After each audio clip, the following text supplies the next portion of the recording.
अंबानी, संतोष नहीं है।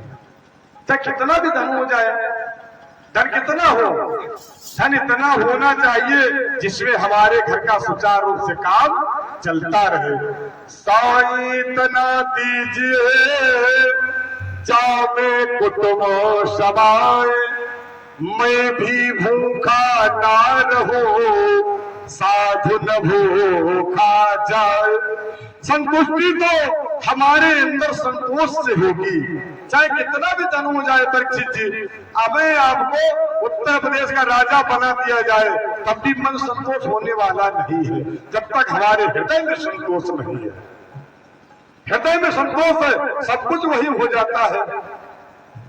आपने सुना भी होगा कि जो मन चंगा तो कटौती में गंगा, वही गंगा जी को बुला लेते थे। मन की भक्ति है, अगर हमारा मन शुद्ध है तो सब कुछ शुद्ध है। एक बाबा जी थे, बाबा जी का आश्रम कहा था, मन की बात आ गई। मन अगर तुम्हारा अच्छा है तो सब कुछ ठीक है, अगर मन तुम्हारा नहीं लगा कथा में, मन तुम्हारा घर में है या मन दूसरों की कमियां निकाल रहा है तो जीवन में उद्धार होने वाला नहीं है। ये हम नहीं कह रहे, भागवत कह रही है। तुम सोच रहे हम कह रहे हो, हम तो सिर्फ माध्यम बने बैठे हैं, कहीं तो भागवत नहीं है। मन के द्वारा धुंधकारी तरह था, उसने मन से कथा सुनी, उद्धार हो गया। जिसने मन से कथा नहीं सुनी, लोग बैठे रहे भीड़ लगाए। बीमार आया, धुंधकारी चला गया, वो बैठे सभी, हमारा क्यों नहीं? अरे तुमने कथा सुनी, कहा तुम तो कमी निकालते रहे। पांडाल कुछ ठीक है, फीका भीका है, पंडित जी कुछ ठीक नहीं लग रहे। अरे तुम इतने जब ज्ञानी हो तो घर में रहो, तुम इतने बड़ा ज्ञानी है, तुम्हारे पास इतना बड़ा खड़ा है ज्ञान का। ज्ञानी तो वो होता है जो दूसरे के दोष नहीं निकालता है, जो भी गुण मिलता है वो लेता है, अवगुण छोड़ देता है, उसी को संत कहा जाता है। अगर हम दूसरे के अवगुण लें तो हमारी मूर्खता है। आप सभी लोग सम्मानित है, इसलिए हम आपके पैरों की धूल हमारे माथे का चंदन है। मन की बात आई। एक बाबा जी थे, एक व्यापारी था।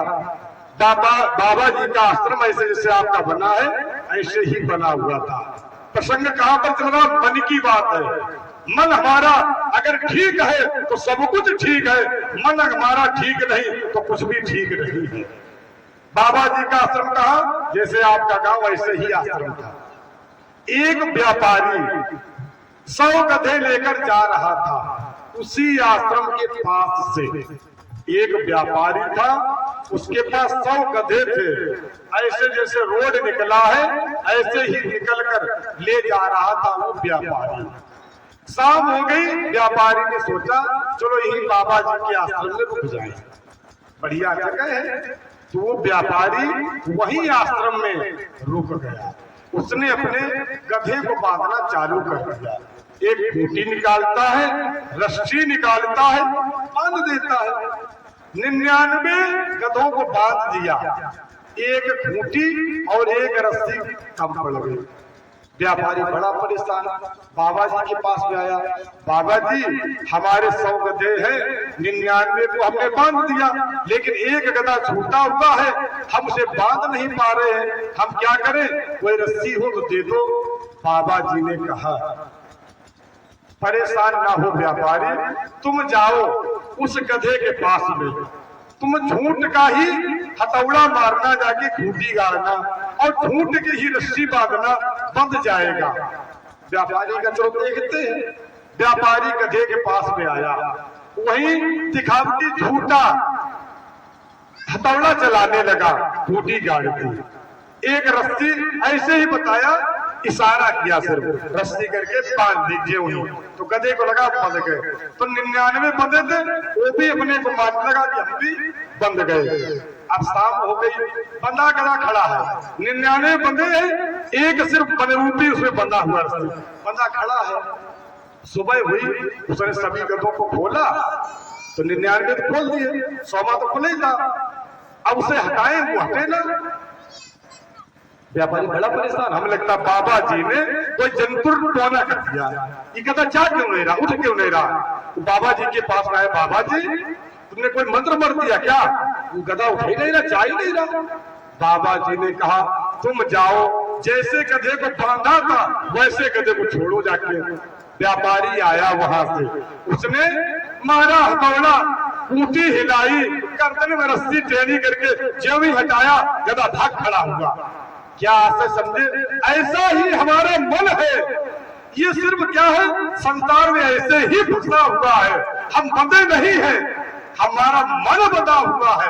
आप बताओ, आप भैंस लाते हैं, भैंस को जंजीर में बांधा या गाय को जंजीर में बांधा है, लेकिन अगर वही भैंस, अगर वही गाय तुम्हारी खूंटा तोड़ करके और भाग दे तो आप उसके पीछे पीछे भागोगे? भागोगे? चाहे हम हो चाहे आप बताओ, वो भैंस खूंटे में बंधी थी या रस्सी में गाय बंधी थी कि आप बंधे थे?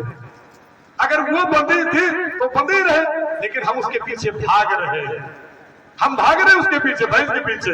खूंटा तोड़ के अगर भैंस भागती तो हमारा मन बंधा हुआ है, हमारी आसक्ति उस भैंस में लगी है, उस गाय में लगी हुई है, तो वो गाय नहीं बंधी है, हम बंधे हुए हैं उस भैंस के चक्कर में। अरे पंडित जी, भैंस को पानी पिलाना है, अरे भैंस को चारा करना है, भैंस को दोहन करना है, क्योंकि हमारा मन भैंस में बंधा है।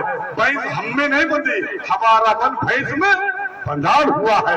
ऐसा ही हमारा मन है, ये मन संसार में बंधा हुआ है, जबकि सब जानते हैं ये संसार जगत सब सपना और सुत धारा वो नहीं अपना। सभी जानते हैं लेकिन हम मानने को राजी नहीं है, चाहे आप हो चाहे हम, सभी के लिए वही है। जीवन में परीक्षित जी महाराज सुख बताएंगे 5।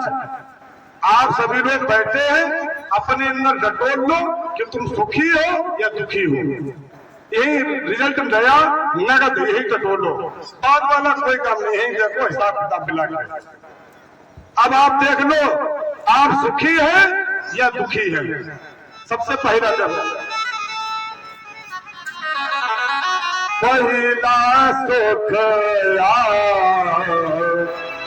रोग शरीरा पहला सुख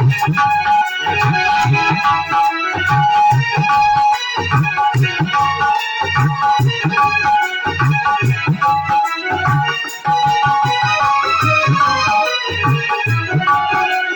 शरीरा, पहला सुख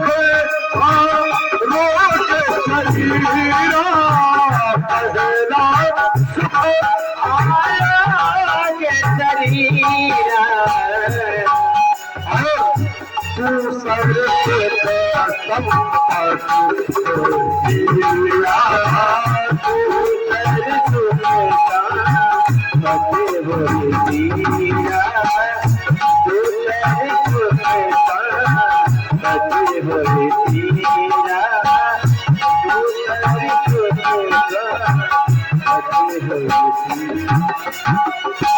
पहला सुख हमने 5 सुख बताए परीक्षित जी, चाहे माता जी आप भी सुने, भैया हमारे बाबा जी दादा जी सभी सुने। जीवन में व्यक्ति के पास ये 5 अगर सुख है तो जान लो हम बहुत सुखी हैं। अगर ये 5 सुख नहीं है, चाहे कितने बड़े रईस हो, चाहे कितने बड़े पद पर बैठे हो, लेकिन आप बेकार हैं। सबसे पहला सुख, पहला सुख आरोग्य शरीरा, दूसरे सुख संपत्ति हो तीरा। पहला सुख, अगर हमारी काया निरोगी है तो बहुत कुछ सुख है। अगर बताओ भट्टे चल रहे हो, आपकी मीलें चल रही हो, लेकिन हमने पूछा सेठ जी खाना क्यों ठीक से नहीं खा रहे? बोला पंडित जी क्या करें, हम डायबिटीज के मरीज हैं। तब का चुपड़ी रोटी खाओ, बोला चुपड़ी रोटी हम क्यों खा पाए, हम तो ब्लड प्रेशर भी बहुत हाई हमारा रहता है।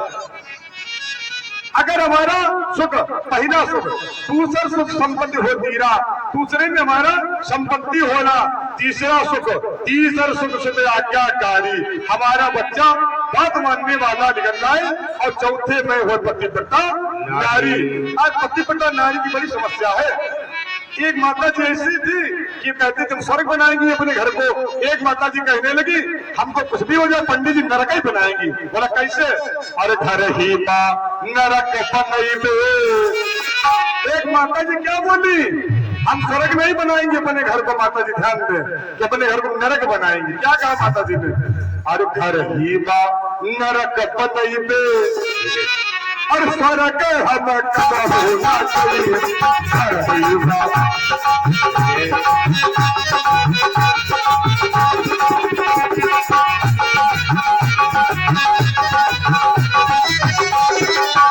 और माता जी क्या कहा? घर ही बा नरक बनइबे और स्वर्ग हम कब होना चाहिए। और क्या बोला माता जी ने? सास कमरी में ससुर का मरी में, सास कमरी में। हमारी माता जी क्या बोल रही है? सास कमरी में ससुर का मरी में, सास कमरी में ससुर का मरी में। और पति जी को डंडा दिखाइबे, पति जी को चैना दिखाइबे, नरक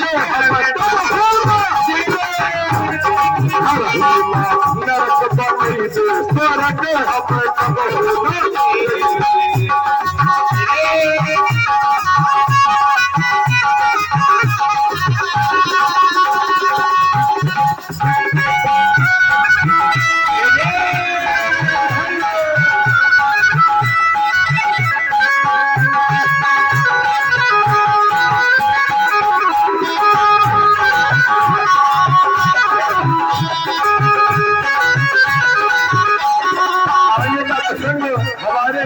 सर्वादरणी श्रद्धे पंथनी अर्चनी माननीय सम्मानित आकाशवाणी श्री गुरुदेव जी के मुखार से आप कथा का रसवा साधन करेंगे और इस जीवन को लाभान्वित बनाएंगे।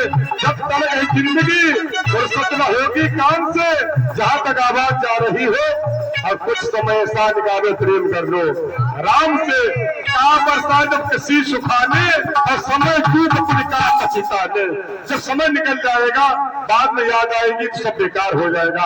एक बार भगवान का नाम ले और आप कथा कर शब्द कर सीताराम सीताराम सीताराम गाए जा, लेकिन राम जी के चरण